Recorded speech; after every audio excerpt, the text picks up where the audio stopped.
तो चाहे मोदी हो, तेजस्वी हो, नीतीश कुमार हो, वो इस बात पर मुत्तफिक है कि सीमांचल से इंसाफ नहीं करेंगे और कभी भी आपकी सियासी लीडरशिप को भरने दिया जाएगा।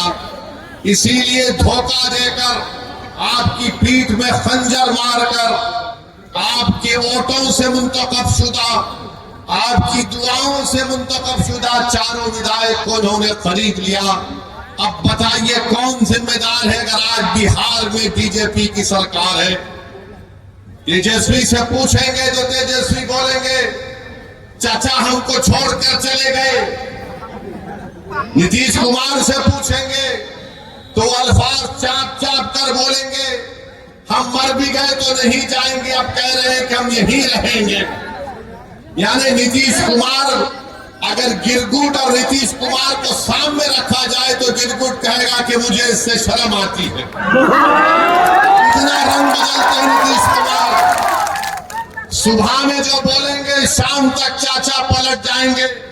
अरे जब तुम सत्ता में तेजस्वी चाचा के साथ आ गए तो बड़ा हाथ पकड़ कर चल रहे थे, गले मिल मिल कर बोल रहे थे कि हम ये कर देंगे। बताओ फिर क्या हुआ? क्या सीमांचल की जनता से इंसाफ हुआ?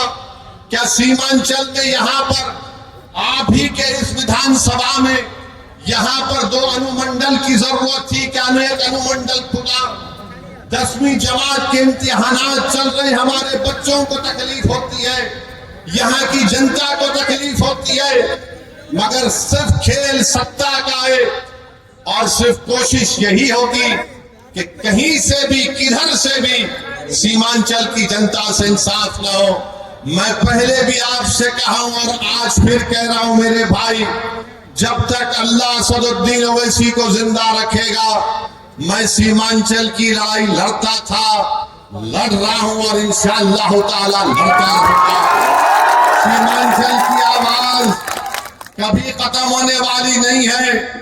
अगर तेजस्वी और नीतीश ये समझते हैं कि हमारे 4 विधायकों को तोड़कर तुमने सीमांचल की आवाज को खत्म करके रख दिया, मैं बताना चाह रहा हूं नरेंद्र मोदी को, नीतीश कुमार को, तेजस्वी को, सीमांचल की आवाज कभी खत्म होने वाली नहीं है। तुम तीनों इस बात को सुन लो, जब 2024 के लोकसभा के इलेक्शन होंगे तो इंशाअल्लाह ताला भारत की सबसे बड़ी पंचायत लोकसभा में सीमांचल की जनता अपने इंसाफ के लिए, अपने मान और सम्मान के लिए, अपनी गीरत के लिए सीमांचल की जनता इंशाअल्लाह ताला अख्तरुल ईमान को यहां से अपना एमपी बनाकर लोकसभा में बुलाएगी और अख्तरुल ईमान सीमांचल जिंदाबाद का नारा लगाएगा, लोकसभा में सीमांचल के इंसाफ की बात करेगा। अरे बताओ तुम कब तक धोखा दोगे सीमांचल की आवाम को? तुमने क्या किया? बोलते हैं कि हमने विकास किया। बताओ वो उर्दू टीचर का मसला 2012 से चल रहा है, तुमने कौन सा विकास किया हमको बताओ। तुमने क्या उर्दू टीचर को भर्ती किया? नहीं किया आपने। मेरे भाई आज आप देखते हैं कि देश में, मुल्क में किस तरह का माहौल है। फिरका परस्ती अपने अरूज पर है। नरेंद्र मोदी ने भारत की राजनीति से मुस्लिम अकलियत को बिल्कुल ही दूर करके रख दिया। आपकी आवाज कहां है बताओ? आपकी आवाज कहां पे आपको नजर आती है? ये आपने जिसको अपना एमपी बनाकर कामयाब किया, क्या आपने कभी इसकी जबान से सुना भारत की पार्लियामेंट में सीमांचल की आवाम